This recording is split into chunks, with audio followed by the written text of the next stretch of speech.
నమస్కారం news vision కు స్వాగతం। ఈ రోజు వార్తల్లోని ముఖ్య అంశాలు।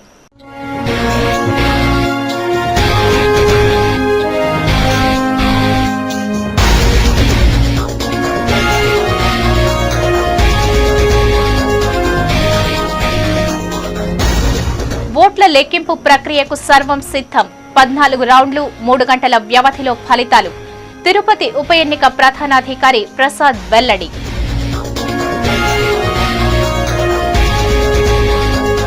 కౌంటింగ్ కు భారీ బందోబస్తు, నిబంధనలు అతిక్రమిస్తే కఠిన చర్యలు। నగరంలో 144 సెక్షన్, మద్యం దుకాణాలు మూత। డీఎస్పీలు మాల్యాద్రి, అభిషేకం వెల్లడి।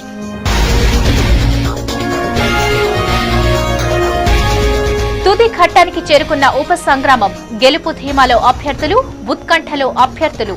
ప్రజా తీర్పు కోసం ఎదురుచూపు।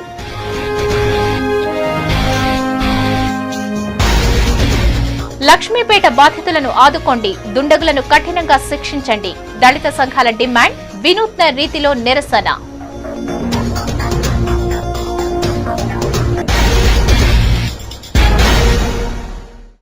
వార్తల్లోని వివరాలు।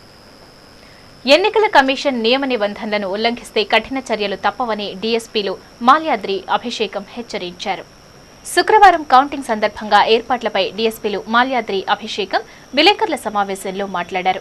స్థానిక ఎస్వీ ఆర్ట్స్ కళాశాల మైదానంలో జరిగిన విలేకరుల సమావేశంలో వారు మాట్లాడుతూ శుక్రవారం ఉదయం 8 గంటలకు కౌంటింగ్ ప్రారంభమవుతుందని పేర్కొన్నారు। ఎస్వీ ఆర్ట్స్ కళాశాల ప్రధాన గేటు వద్ద క్షుణ్ణంగా తనిఖీ చేసి లోనికి అనుమతిస్తామని, ఈసీ అనుమతి ఇచ్చిన ఎలక్షన్ సిబ్బందిని, ప్రింట్ అండ్ ఎలక్ట్రానిక్ ప్రతినిధులను మాత్రమే అనుమతిస్తామని అన్నారు।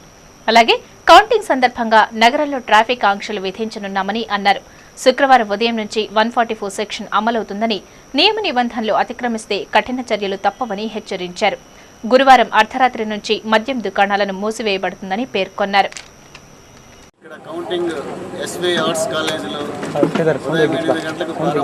అయితే ఈ సందర్భంగా బందోబస్తు పరంగా కొన్ని చర్యలు ఇక్కడ తీసుకున్నాము। ముఖ్యంగా ఇక్కడ బాలాజీ కాలనీ దగ్గర రోడ్డు డైవర్షన్ ఉంటుంది, ట్రాఫిక్ డైవర్షన్। అదేవిధంగా చాముండేశ్వరి గుడి దగ్గర కూడా ట్రాఫిక్ డైవర్షన్ ఉంటుంది। దానికని ముందుగా మేము తెలియజేస్తున్నాము। అక్కడి నుంచి తర్వాత ఇక్కడ SV arts college main gate ముందు తనిఖీ చేసి ఏజెంట్స్ని అయితే మీ ఆఫీసర్స్, మిగతా సిబ్బంది అందరినీ కూడా తనిఖీ చేసి లోపలికి పంపుతాము। మొత్తం బందోబస్తు నిమిత్తం దాదాపు 300 మందిని సివిల్ ఫోర్సు, వాళ్లకు తోడుగా సిఆర్పిఎఫ్, ఒక ప్లటూను, ఆర్మూడ్ రిజర్వ్, స్పెషల్ పార్టీసు అందరినీ వినియోగిస్తున్నాము।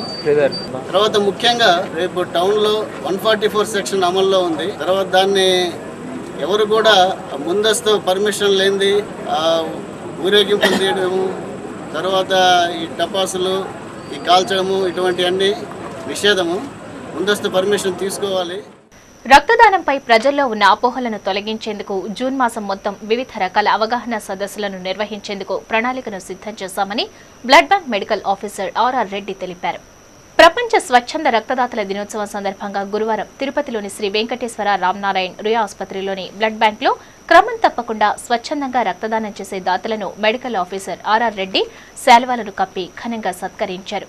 సుమారు 15 మంది దాతలను సత్కరించారు। సత్కార గ్రహీతలు అంతకుముందు స్వచ్ఛందంగా రక్తదానం చేశారు। ఈ సందర్భంగా blood bank medical officer doctor RR Reddy మాట్లాడుతూ రక్తదానంపై ప్రజల్లో ఉన్న అపోహలను తొలగించి రక్తదానం యొక్క ఆవశ్యకతను తెలియజేసేందుకు, ప్రజల్లో చైతన్యం తీసుకొచ్చేందుకు జూన్ నెలంతటా వివిధ రకాల కార్యక్రమాలను నిర్వహిస్తున్నట్లు తెలిపారు। క్రమం తప్పకుండా రక్తదానం చేసే 15 మంది దాతలను ప్రోత్సహించేందుకు సత్కార కార్యక్రమాన్ని నిర్వహించామని పేర్కొన్నారు। రక్తదాతల దినోత్సవం సందర్భంగా రుయా హాస్పిటల్లో మనకు రెగ్యులర్గా వస్తున్నటువంటి డోనర్స్ చిరంజీవి, జేసీ ప్రెసిడెంట్ బాబు గారు, doctor Prasad and all other 15 donors వచ్చి ఇంతవరకు మనకు బ్లడ్ డొనేషన్ చేశారు। అలాగే మేము ఇంకా ఈ రోజే కాకుండా ఈ నెలంతా, జూన్ నెల అంతా కూడాను స్వచ్ఛంద రక్తదాతల్ని మోటివేట్ చేయడానికి, అలాగే సొసైటీలో ఉన్నటువంటి రక్తదానం మీద ఉన్నటువంటి అపోహలను తొలగించడానికి, అలాగే రక్తం యొక్క ఆవశ్యకత వివిధ విద్యా సంస్థల్లో తెలియజేయడానికి ఒక ప్రణాళికను తయారు చేసి ప్రణాళికాబద్ధంగా పోతున్నాం। అనంతరం జేసీఐ తిరుపతి శాఖ అధ్యక్షులు బాబు మాట్లాడుతూ ప్రపంచంలోని 125 దేశాల్లో ప్రపంచ స్వచ్ఛంద రక్తదాతల దినోత్సవాన్ని ప్రతి ఏడు జూన్ 14వ తేదీన జరుపుకోవడం ఆనవాయితీగా వస్తోందని అన్నారు। ప్రమాదాల్లో గాయపడి సరైన సమయానికి రక్తం అందక చనిపోయేవారు ఉండకూడదనే లక్ష్యంతో జేసీఐ పనిచేస్తోందని, దీనిలో భాగంగా ఏప్రిల్ నెలలో 30 యూనిట్లు, మే నెలలో 20 యూనిట్లు, జూన్ నెలలో 16 యూనిట్ల రక్తాన్ని దాతల ద్వారా బ్లడ్ బ్యాంకు అందించడం జరిగిందని అన్నారు. మానవ శరీరంలో ఉత్పత్తయ్యే రక్తాన్ని దానం చేయడం వలన ఎలాంటి ఇబ్బందులు ఉండవని, 18 సంవత్సరాల నుండి 60 సంవత్సరాల వయసు గల ఆరోగ్యవంతులు రక్తదానం చేయవచ్చునని చెప్పారు. ఈ కార్యక్రమంలో డాక్టర్ ప్రసాద్, చిరంజీవి, లోకేష్, గీత, శ్రీకాంత్ తదితరులు పాల్గొన్నారు. జూనియర్ ఛాంబర్ ఇంటర్నేషనల్ తిరుపతి ముందుకొచ్చి రక్తం పొందలేకుండా ప్రాణాపాయ స్థితిలో ఎన్నో ప్రాబ్లం ఫేస్ చేసిన సందర్భాల్లో వారికి రక్తం అందించాలనే ఉద్దేశంతో ఏప్రిల్ మాసంలో 30 యూనిట్లు, మే నెలలో 20 యూనిట్లు, అలాగే ఈ జూన్లో 16 యూనిట్లు రక్తం మేము ఇవ్వడం జరిగింది. రక్తం ఉత్పత్తి చేసే వస్తువు కాదు, ఇది మానవ శరీరంలో తయారైనటువంటి వస్తువు. ఇది ఇతరులకు దానం చేసినప్పుడే ఉపయోగం ఉంటుంది. రక్తదానం చేయడం కొద్ది నిమిషాల పని.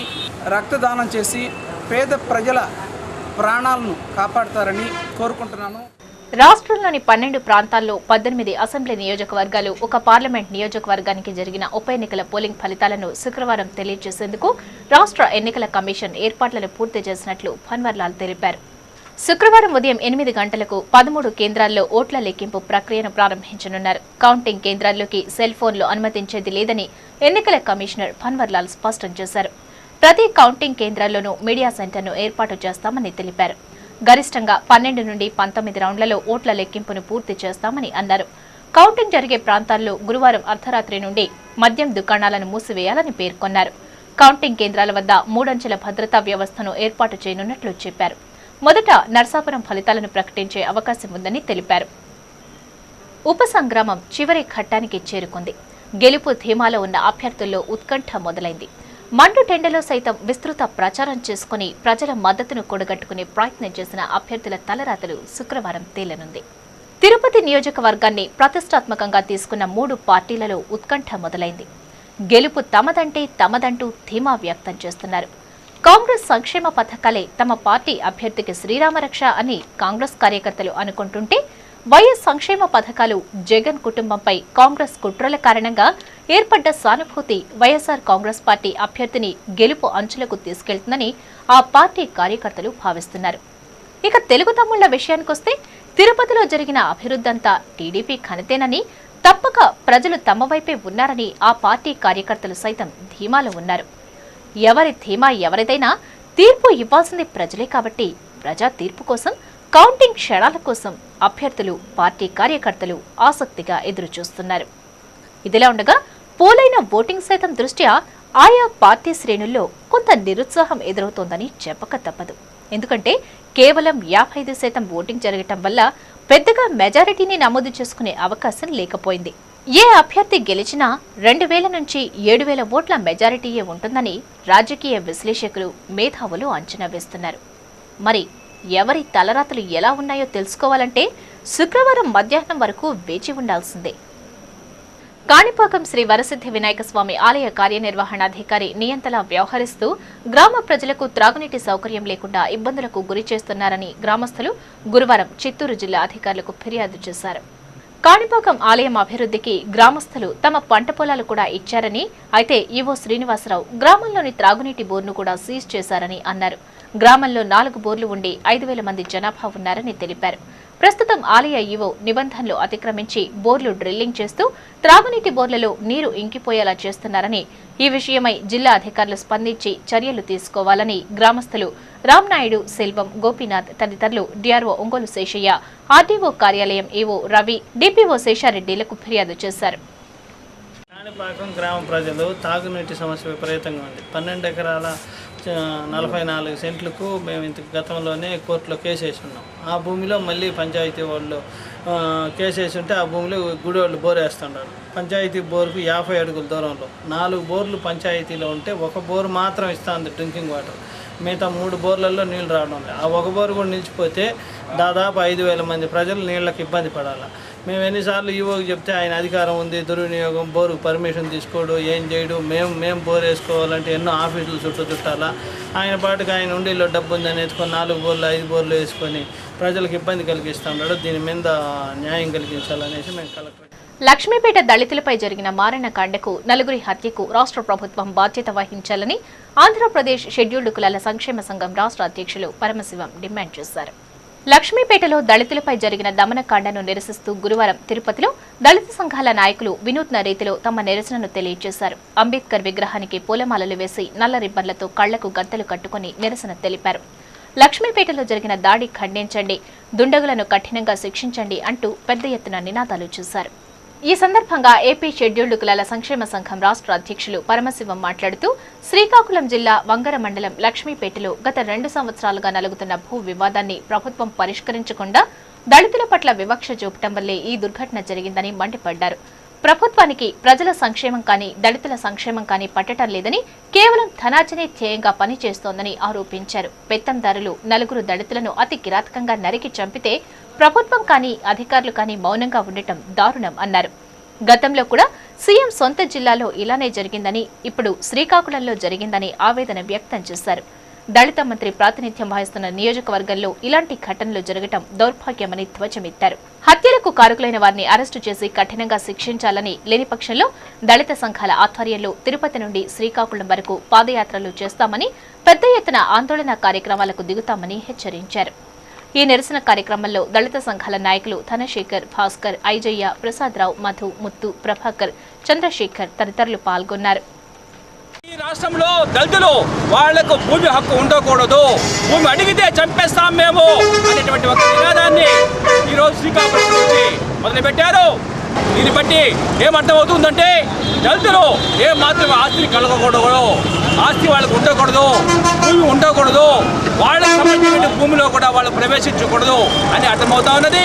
ఈరోజు నిన్న శ్రీకాకుళంలో ఇంత దారుణం జరుగుతూ ఉంటే ఇంతవరకు కూడా ప్రభుత్వం మాత్రం స్పందించకుండా అక్కడ దాడి చేసేటువంటి వాళ్ళని, నిర్దేశంగా చంపినటువంటి వాళ్ళని, వాళ్ళ కారణమైనటువంటి అగ్రవర్ణాన్ని ఇంతవరకు అరెస్ట్ చేయకుండా పోవడము చాలా దారుణమైన విషయము. గ్రానైట్ వ్యర్థ పదార్థాలు నేషనల్ హైవే రహదారులకు ఇరువైపులా ఫ్యాక్టరీ యజమానులు డంప్ చేస్తుండటంతో వాహన చోదకులు, ప్రయాణికుల ప్రాణాలు గాలిలో కలిసిపోతున్నాయి. కొంతమంది క్షతగాత్రులుగా మిగిలిపోతున్నారు. ఈ విషయమై జిల్లా ఉన్నతాధికారులు, సంబంధిత శాఖ అధికారులతో సమావేశాలు నిర్వహించి హెచ్చరికలు జారీ చేసినా పై అధికారుల మాటలు బేఖాతరవుతున్నాయి. జిల్లా పర్యాటక రంగంగా ఎంతో అభివృద్ధి చెందింది. ఇందుకు ఇతర దేశాలు, రాష్ట్రాల నుండి ప్రతిరోజు వేలాదిగా జిల్లాకు వివిధ వాహనాలతో పర్యాటకులు తరలి వస్తున్నారు. అదేవిధంగా జిల్లా గ్రానైట్ రంగంలోనూ అభివృద్ధిలో ఉంది. దేశంలో ఏ రాష్ట్రంలో లేని విధంగా జిల్లాలో గ్రానైట్ ఫ్యాక్టరీలు వెలిశాయి. ఇక్కడ తయారు చేసే గ్రానైట్ పలకలు ఇతర రాష్ట్రాలు, దేశాలకు తరలిస్తున్నారు. దీంతో గ్రానైట్ పరిశ్రమ జిల్లాలో ఊపందుకుంది. పరిశ్రమలు స్థాపించే ముందు తమ ఫ్యాక్టరీలో విసర్జించే వ్యర్థ పదార్థాలు డంప్ చేయడానికి ఒక స్థలం కావాలి.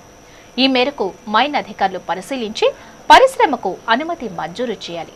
అయితే ఏమి ఉన్నా లేకున్నా అడ్డగోలుగా ఫ్యాక్టరీలకు అనుమతి మంజూరు చేయడంతో వ్యర్థ పదార్థాల ఫ్యాక్టరీ యజమానులు యథేచ్ఛగా రోడ్లకు ఇరువైపులా డంప్ చేస్తున్నారు.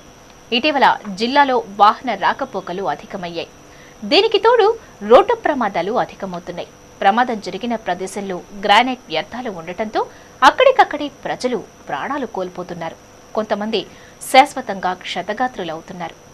ప్రధానంగా తిరుపతి, చెన్నై, తిరుపతి, బెంగళూరు నేషనల్ హైవేకి ఇరువైపులా వ్యర్థాలు డంప్ చేస్తున్నారు. ఈ విషయమై అధికారులు ఎన్ని సమావేశాలు నిర్వహించినా ఫలితం లేదు. దీనిపై జిల్లా కలెక్టర్ స్పందించి వ్యర్థ పదార్థాలు తొలగించాలని స్థానికులు కోరుతున్నారు. తిరుపతి ఉప ఎన్నిక ఓట్ల లెక్కింపుకు అధికారులు సర్వం సిద్ధం చేస్తున్నారు. రెవెన్యూ, పోలీసు యంత్రాంగం సమన్వయంతో పటిష్ట బందోబస్తు మధ్య ఎన్నికల ఫలితాలను వెల్లడించడానికి ఏర్పాట్లు పూర్తి చేస్తున్నారు. తిరుపతి ఉప ఎన్నిక ఓట్ల లెక్కింపు కార్యక్రమాన్ని స్థానిక శ్రీ వెంకటేశ్వర ఆర్ట్స్ కళాశాలలో శుక్రవారం నిర్వహించడానికి అధికారులు సన్నాహాలు చేస్తున్నారు.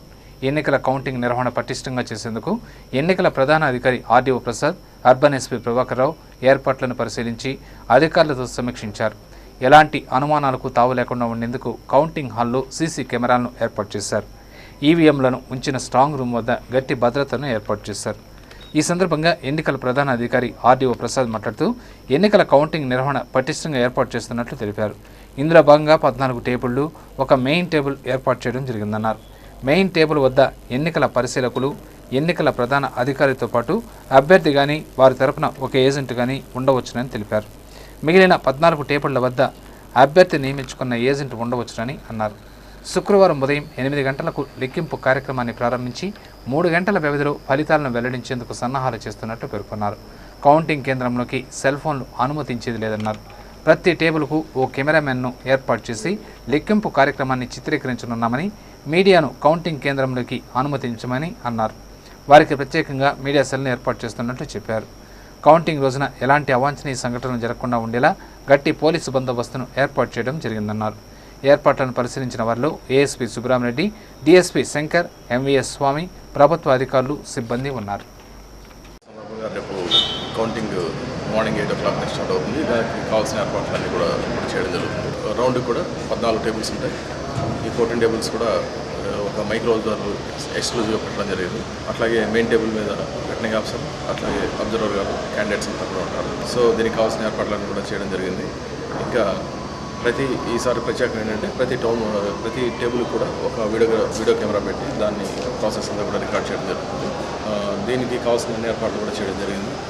అట్లాగే బందోబస్తు నుంచి పోలీస్ సైడ్ కూడా 3 లెవెల్స్లో చెక్ చేయడం జరుగుతుంది. సెల్ ఫోన్స్తో ఎవరిని కూడా అలౌ చేయాలి లోపలికి. కౌంటింగ్ హాల్లో ఇంక్లూడింగ్ క్యాండిడేట్స్ కానీ ఏజెంట్స్ కానీ ఎవరు కూడా సెల్ ఫోన్ తీసుకురావడానికి లేదు. సెల్ ఫోన్స్ ఎవరు ఇచ్చారు. ఈవెన్ మీడియా పర్సన్ కూడా మీడియా నుంచి వచ్చేవాళ్ళు కూడా సెల్ ఫోన్స్తో ఎవరిని అలౌ చేయరు. కౌంటింగ్ హాల్లో కూడా మీడియాని అలౌ చేయరు. కింద మీడియా సెంటర్ పెట్టడం జరిగింది. మీడియా సెంటర్కి ఎప్పటికప్పుడు ఇన్ఫర్మేషన్ ఇచ్చే విధంగా చర్యలు తీసుకోవడం జరిగింది. మొత్తం ఏర్పాట్లను నగరపాలక సంస్థ అధికారుల నిర్లక్ష్యం ప్రజల పాలిట శాపంగా తయారవుతోంది. సమస్యల పరిష్కారం కోసం, మౌలిక వసతుల కోసం నగరపాలక సంస్థ చేపడుతున్న అనాలోచిత చర్యల వల్ల సమస్యల పరిష్కారం కాదు కదా, కొత్త సమస్యలు తలెత్తుతున్నాయి. దీంతో స్థానిక ప్రజలు వారి నిర్లక్ష్య వైఖరిపై ఆగ్రహం వ్యక్తం చేస్తున్నారు. దీనికి మరో నిదర్శనం శివజ్యోతి నగర్లో నెలకొన్న స్థానిక సమస్య. నగరపాలక సంస్థ పరిధిలో తిరుమల బైపాస్ రోడ్డుకు సమీపంలో ఉన్న శివజ్యోతి నగర్ ఇది. అయితే ఈ కాలనీ చూడ్డానికి ప్రశాంతంగా కనిపిస్తున్నా అక్కడి ప్రజలు మాత్రం నిత్యం ఏదో ఒక సమస్యతో ఇబ్బంది పడుతూనే ఉంటారు. ఇరుకు రోడ్లు, దానికి తోడు నగరపాలక సంస్థ సిబ్బంది అనాలోచిత చర్యలు వారికి శాపంగా తయారవుతోంది.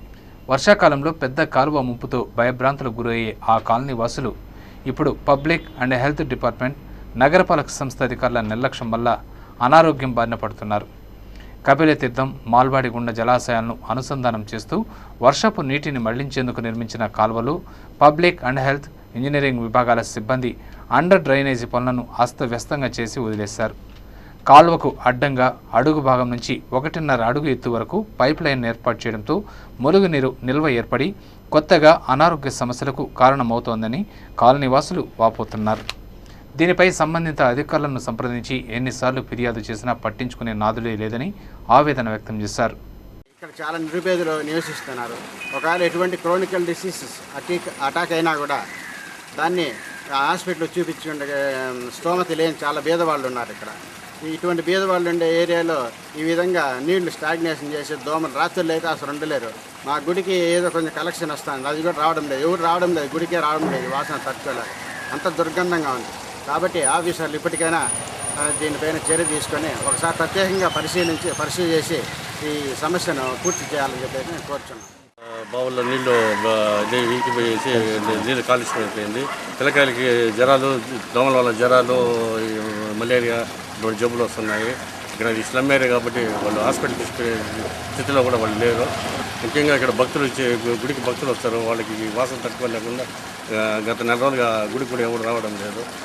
అందువల్ల చుట్టుపక్కల ప్రజలంతా చాలా ఇబ్బందులు పడుతున్నారు. కావున దీన్ని మీరు తొందరగా పరిష్కరించాలని కోరుతున్నాను.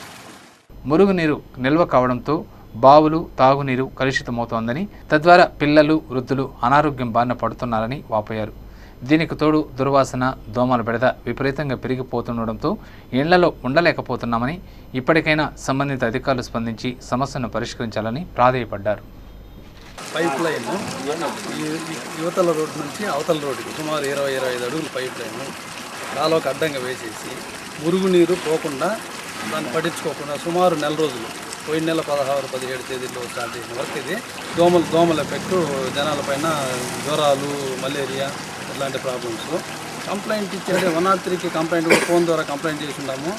అయినా స్పందన లేదు. రిప్రజెంటేషన్ ఇచ్చి 6వ తేదీ ఇచ్చున్నాము. ఈరోజు 14వ తేదీ, 6కి 14 సుమారు 8 రోజులు అవుతున్నా కూడా ఏమాత్రము స్పందన లేదు. మేమైతే ఇంట్లో ఉండేదానికే లేదు, ఒకటే దోమలు వాసన నిలబడేదానికి లేదు. ఈగులు కుడితే జ్వరం వచ్చేసా ఆసుపత్రికి పోతే ఆ ఈగులు కుట్టారని చెప్తానండి. ఏం చేసేది ఇంకా. శ్రీకాకుళం జిల్లా వంగర మండలం లక్ష్మీపేటలో భూ వివాదంలో మృతి చెందిన దళితులకు 10 లక్షల రూపాయల చొప్పున నష్టపరిహారాన్ని అందజేయాలని వైఎస్ఆర్ కాంగ్రెస్ పార్టీ ఎస్సీసీఎల్ విభాగం నగర అధ్యక్షులు రాజేంద్ర డిమాండ్ చేశారు. గురువారం తిరుపతి ప్రెస్ క్లబ్ ఏర్పాటు చేసిన విలేకరుల సమావేశంలో ఆయన మాట్లాడుతూ శ్రీకాకుళం జిల్లా లక్ష్మీపేటలో భూ వివాదంలో 4 దళితులు మృతి చెందడం జరిగిందన్నారు. మృతుల కుటుంబానికి ఒక్కొక్కరికి 10 లక్షలు ఎక్స్ గ్రేషియాను అందించి కుటుంబంలో ఒకరికి ప్రభుత్వ ఉద్యోగం ఇవ్వాలని డిమాండ్ చేశారు. కాగా వైఎస్ఆర్ కాంగ్రెస్ను బలోపేతం చేసేందుకు ఎస్సీసీఎల్ విభాగం తరపున నగర కమిటీని నూతనంగా నియమించినట్లు తెలిపారు. పార్టీకి సేవలందించిన వారికి కమిటీలో స్థానం కల్పించడం జరిగిందన్నారు. ఉపాధ్యక్షులుగా దిలీప్ కుమార్, భాస్కర్, బాబు ప్రకాష్, కార్యదర్శులుగా నరేంద్ర, జీవన్ కుమార్, లక్ష్మీపతిని నియమించినట్లు మీడియాకు వివరించారు. ఈ విలేకరుల సమావేశంలో నూతనంగా నియమితులైన కమిటీ సభ్యులు పాల్గొన్నారు. శ్రీకాకుళం జిల్లా లక్ష్మీపేటలో దళితులపైన దాడి చేసినటువంటి దుండగులను వెంటనే ప్రభుత్వం అరెస్టు చేయాలి. ఈ కాంగ్రెస్ ప్రభుత్వంలో దళితులకు రక్షణ లేకుండా పోతా ఉంది. ఈరోజు భూమి కోసం పోరాటం చేస్తూ ఉంటే 3 సంవత్సరాలుగా ఆ భూ సమస్యను పరిష్కరించలేని ప్రభుత్వం ఈరోజు అక్కడ మారణకాండ జరిగే విధంగా దళితులను ఊచుకోత కోసి హత్య చేయడం చాలా దారుణ విషయం. మేము వైఎస్ఆర్ కాంగ్రెస్ పార్టీ తిరుపతి నగర ఎస్సీ తరఫున తీవ్రంగా ఖండిస్తున్నాం. Srirama group of engineering and MBA కాలేజీలో Finch software development and consulting service ఆధ్వర్యంలో క్యాంపస్ ప్లేస్మెంట్ నిర్వహించినట్లు ఆ విద్యా సంస్థల చైర్మన్ మన్నెం రామిరెడ్డి ఓ ప్రకటనలో తెలిపారు. గురువారం Srirama group of engineering and MBA కళాశాలలో ఎంబీఏ ద్వితీయ సంవత్సరం చదువుతున్న 15 మంది విద్యార్థులు క్యాంపస్ ప్లేస్మెంట్కు ఎంపికయ్యారని పేర్కొన్నారు. కళాశాల స్థాపించిన మొదటి బ్యాచ్లోనే దేశంలోని అనేక బహుళజాతి సంస్థల్లో సుమారు 135 మంది విద్యార్థులను తమ కళాశాల నుండి ఎంపిక కావడం ఎంతో గర్వకారణంగా ఉందన్నారు. ప్రస్తుతం ఎంపికైన వారికి ఎఫ్ఎస్డి అండ్ సిఎస్ కంపెనీ వారు సంవత్సరానికి 3 లక్షల రూపాయల ప్యాకేజీని ప్రకటిస్తూ ఆఫర్ లెటర్స్ ను అందజేయడం ఆనందదాయకమని ఆ విద్యా సంస్థ చైర్మన్ మన్నెం రామిరెడ్డి తెలిపారు. ఈ కార్యక్రమంలో ఆ సంస్థ director Aravind Kumar Reddy, Venkatareddy, principal Jayachandra, FSD and CS company ప్రతినిధి సతీష్, విద్యార్థులు పాల్గొన్నారు. వార్తలు ముగించే ముందు ముఖ్య అంశాలు మరోసారి.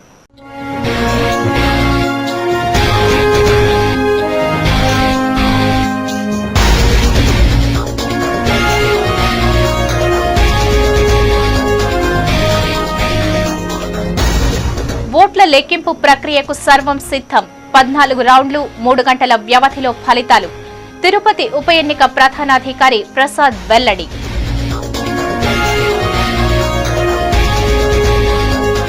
కౌంటింగ్ కు భారీ బందోబస్తు. నిబంధనలు అతిక్రమిస్తే కఠిన చర్యలు. నగరంలో 144 సెక్షన్. మద్యం దుకాణాలు మూత. డీఎస్పీలు మాల్యాద్రి, అభిషేకం వెల్లడి.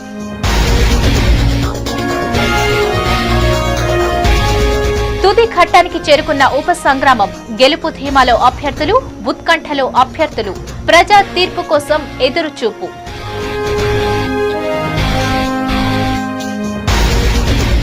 లక్ష్మీపేట బాధితులను ఆదుకోండి, దుండగులను కఠినంగా శిక్షించండి. దళిత సంఘాల డిమాండ్. వినూత్న రీతిలో నిరసన.